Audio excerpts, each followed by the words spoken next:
हाय friends नमस्कार welcome to back my YouTube channel. देखंतु आज है माछ तरकारी को भली भाव में आपण मानक आम देखापी चाहूँ। भिडियोटी भल लगुले चैनल को गोटे गोटे सब्सक्राइब करेंगे। सब्सक्राइब कले जिते सारा नुआ भिडियो पकेबू आपण पाखे सर्वप्रथमे पाइपर। ये है मकुंदी माछ। देखो पीठ के भाव काती छड़ा जाऊँगी तार नांज पिठी गाली सब काटी देकी कड़ा जाऊँगी। ताकू धोईदेवे सफा पानी ये परिष्कार करदे। पूरा परिष्कार हो सारा पर ताकू खसी पड़ुची धो धो परिष्कार हो जाइए। देखंतु तापरे आमे लुण हलदी ता माछर मिक्स करदेबा पकईकी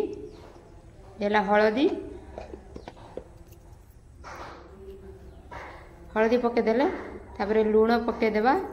देखो लुण पकईदेले मिक्स करदेले मिक्स कला परे देखंतु कढ़ारे संतुली देबा।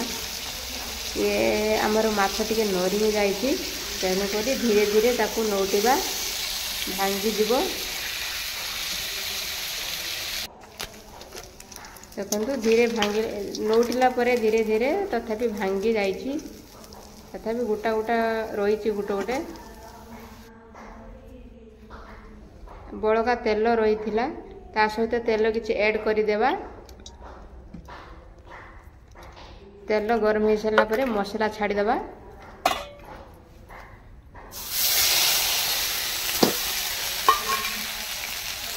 पियाज रसुण अदा लंका जीरा सब मसला बाटिकी ऐड कर देते आम आपण भी ऐड करदे।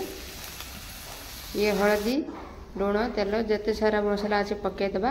देखो पानी फुटिला पर सब माछ को छाड़देवा। ये भाव में आम छाड़देवा।